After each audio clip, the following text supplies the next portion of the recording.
Chapter 18. A Hero Arrives. When Nancy arrived back at her room, she saw that the message light was blinking on her telephone. She called the front desk, and the clerk promptly read her a cablegram from her father, confirming that Kurt Kessler would arrive in Vienna that night via a connecting flight from London. Nancy had barely enough time to phone Professor Bagley and arranged to drive with him to the airport and pick up the film director. "You know, Dr. Bagley," Nancy said when they were finally on the way, "it's hard for me to remember any mystery I've ever worked on where I had so much responsibility for the lives of other people." "I know how you feel," the professor replied. "I have very mixed feelings about meeting this extremely talented man. Tonight and tomorrow may be his last free hours, unless we succeed." Despite their trepidations, both Nancy and Dr. Bagley maintained happy expressions as they watched the director cross the terminal from the customs area. "Mr. Kessler," Nancy said, walking toward him with her hand outstretched. "I was sure I'd recognize you right away." The man smiled. "And I would know you anywhere, Miss Drew, since I have spent so many hours in your father's office, surrounded by your photographs dating back to childhood days." Nancy blushed crimson. "Oh," she said, "Mr. Kessler, may I present Professor Bagley, the man who was given the job of transferring the children and who asked me to help." As the director and the professor exchanged greetings, Nancy studied Mr. Kessler's face. She was saddened to see how very old he seemed. Early newspaper photographs revealed him to have been extremely handsome as a young man.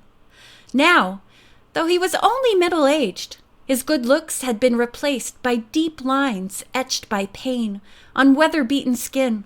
His eyes, which were naturally deep-set, were even more sunken, and his hair was grayish-white and quite thin. He did all he could, however, to conceal his painful memories.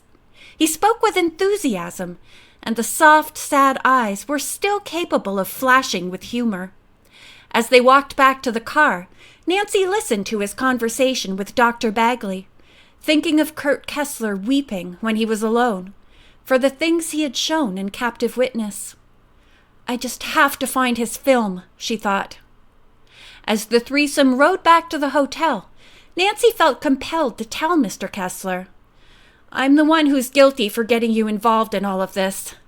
If we fail to bring those children out, and you are forced to go back across that border, I don't know what I'll—" The director interrupted quickly. "No, Nancy, never blame yourself. With or without you, the same things would have happened. The only difference now is I have you on my side."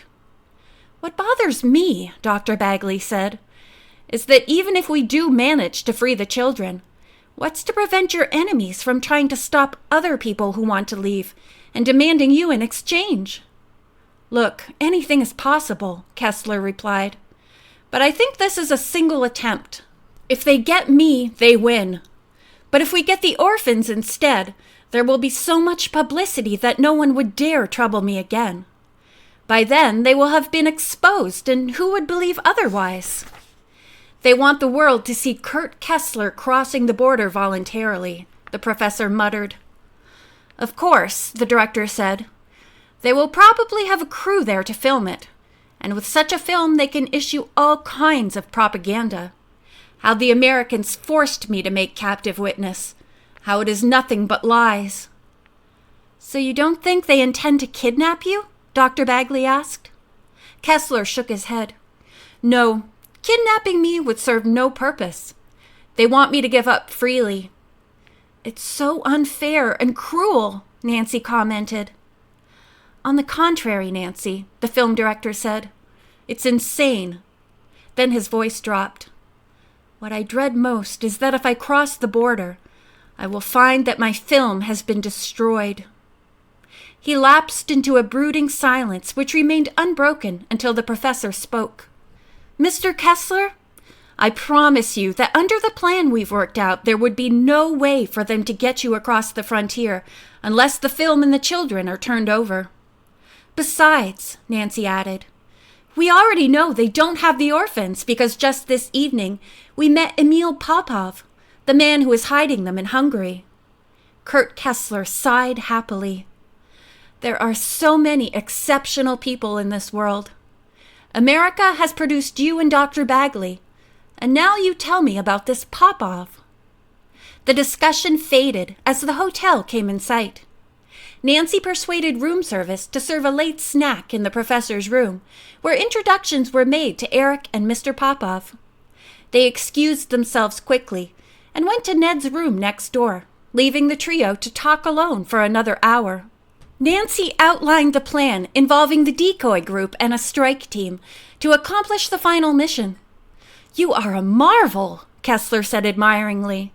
"And if we all survive tomorrow, I'm going to make a film about Nancy Drew." The young detective floundered for an answer. "You may change your mind after you see me in action," she said. Then, realizing that wasn't quite what she meant, added quickly, "Of course, I do feel confident about—" "I know you do," Mr. Kessler interposed gently, "and I'm very grateful to you." Without any further discussion, Nancy said goodnight and went to her room. At 11 the next morning, she heard a knock at the door. It was George wearing the Titian wig, Nancy's dress, and the floppy straw hat. Standing right next to her was Ned. Their hands were clasped, and they were gazing deeply into each other's eyes, or as deeply as they possibly could through their enormous sunglasses. Nancy had to put her hand over her mouth to stifle her amusement. Then she hissed at him, "Stop that! You'll give us all away! Now scoot!" Blowing kisses, Ned and George disappeared down the hall. Nancy went to the window, certain it was under surveillance, and peeked out to observe the rest of the decoy team stepping into the big rental car. Bert, disguised as Eric, was being helped out of his wheelchair and into the front seat. Bess, Dave, and the professor were there, as was Kurt Kessler. Presently, Ned and George joined the group. As their car pulled away, Nancy searched in vain for some sign of Guterman's powder blue car. It was nowhere in sight. A black Mercedes, however, containing 2 of the men she had seen skulking in the lobby, shot out from the curb and began shadowing the professor's vehicle. Where was Guterman, though? Nancy wondered. Either he had already gone to Czechoslovakia and would greet the professor's team at the border, or he was lurking somewhere else. What also vaguely worried her was how Guterman expected to persuade Kessler into surrendering if Guterman did not produce the children. Did he know where they were? Had he already swooped down on them in Hungary and transported them to the Czech border? Nancy could imagine his cruel laughter as she and Eric plunged through the dark waters of the lake, sending out their duck call signal in vain. Then another chilling thought occurred to her. Suppose 10 other children had been assembled at the Czech border, pretending that they were the orphans. Who would know the difference? Only Eric, whose 13-year-old cousin was among them, and Eric would be far away on the Hungarian frontier. Oh, why didn't I ask Dr. Bagley if he had any way of confirming the children's identity? Nancy chided herself. She puffed her cheeks and blew out the air in a great sigh of frustration.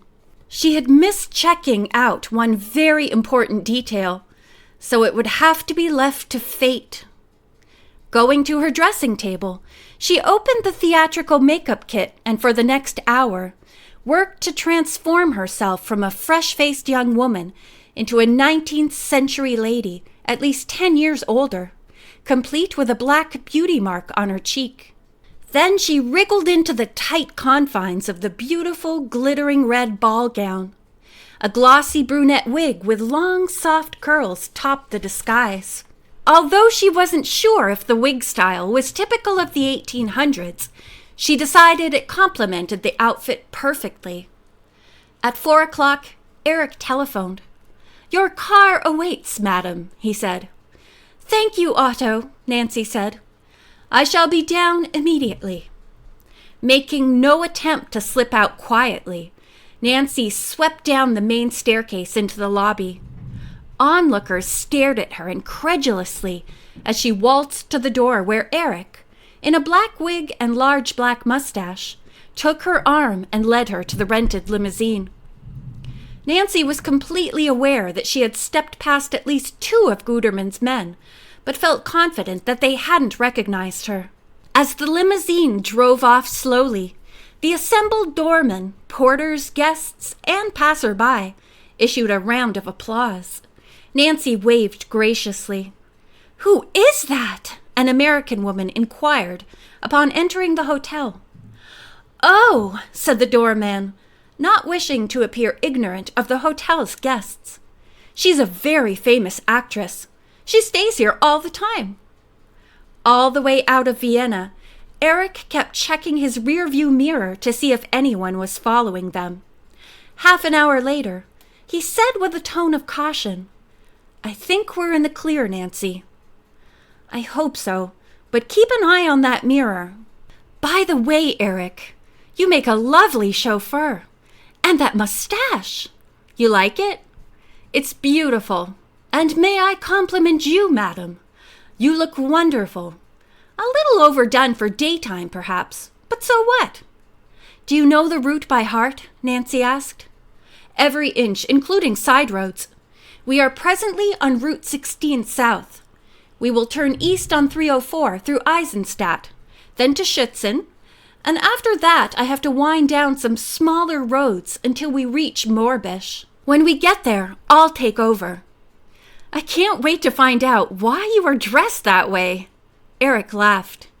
"You will. Soon." Nancy giggled. But their good humor was dampened when Eric, looking in his mirror, noticed a car following them. He alerted Nancy, who, peering through her binoculars, picked up the powder blue sedan with Guterman and Berger inside. "Ooh," Nancy said in exasperation. How? Guterman seems so dumb sometimes, but he isn't. He must have extrasensory perception or something close to it." "I can try to lose them on a side road," Eric volunteered, frowning. "No, we'd only wind up in trouble for breaking the speed limit. Do me a favor, though. Pull into the next service area and look for a spot where we can't be observed too easily." Within a few minutes, Eric found the right place and brought the big limousine to a halt. Guterman and Berger drove by, trying to appear disinterested. "Doesn't he realize we'd spot that blue car a mile away?" Nancy muttered. "I don't understand that man at all." Hurriedly, they bought several cans of motor oil. Nancy climbed into the trunk, carefully protecting her voluminous dress. Eric propped the trunk lid so that it stayed open about 8 inches and handed Nancy the oil cans and an opener. They soon overtook Guterman and Berger, who had pulled over to wait at a roadside stand. As soon as the limousine went past, the evil duo started trailing them again. Nancy, feeling the car around a big bend, punched holes in 2 of the cans and began pouring the oil on the road. She quickly opened 2 more cans and repeated the process. Guterman and Berger, who were several hundred yards to the rear, could not see this until it was too late. As their car hit the slippery fluid, it went into a long skid, sending it off the road, down a ravine, and into a swamp where it settled in mud. Eric stopped the limousine at a stand and quickly notified the police of an oil slick so that other motorists would be alerted. Then, with Nancy rejoining him, they resumed their ride. "Guterman will be steaming now," the young detective said, her blue eyes dancing. "But I had no choice." Inwardly, though, she was beginning to worry. Guterman had probably guessed where she was going. He must have known she was heading for the outdoor theater on the lake at Moorbisch. Otherwise, why would she be wearing theatrical attire? Nancy now revealed her complete plan to Eric. She would join the chorus in The Merry Widow, an operetta being performed at Moorbisch. The theater was one of Austria's most popular tourist attractions. Since Nancy had played in the Footlighters production of the same operetta, she was capable of singing the entire score. She had arranged to become a member of the Morbish chorus for one night only. "But what does all this have to do with rescuing 10 children?" Eric questioned. "Everything," Nancy said. "Remember, the professor said we might have trouble getting into the water without being seen? Well, the theater is built out over the lake. When the show finishes, the sun will have set, and we'll be able to slip into the water behind the building, inflate our inner tubes, and sail for Hungary." Eric whistled in admiration. "What an idea! Pure genius!" "I wouldn't go that far." Nancy grinned as they pulled up to the theater. "Tell me, how did you manage to talk your way into the theatrical company?" "That was easy," Nancy said, shaking her brown wig. "Oh, and there's the man who worked me into the company. Let me introduce you." Nancy rushed toward him, hugging the tall, white-haired man as he stood in front. His name was George Waldheim, a dear friend of her father's. He was a patron of the arts and knew many people connected with the theater, so it was simple enough for him to gain permission for Nancy to sing. Saying goodbye to Herr Waldheim, who whispered good luck to her in her mission, Nancy led Eric backstage. He was carrying the suitcase filled with the inner tubes, the small air tank, and the rubber suits. Eric was to remain there throughout the performance. He sat quietly, waiting for the dressing rooms to empty, then scurried out a window and climbed down on the pilings with the suitcase. He set up camp where no one could see him sitting on the wooden supports. Nancy went on stage and sang her heart out as night began to fall. Eric, meanwhile, inflated the tubes, donned his rubber suit, and applied black grease paint to his skin in order to stay better hidden in the dark. But toward the end of the last act, as Nancy was caught up in the swell of lush melodies, she happened to glance out into the audience. There, with his opera glasses trained on the performers, was Herr Gutermann. End of chapter 18.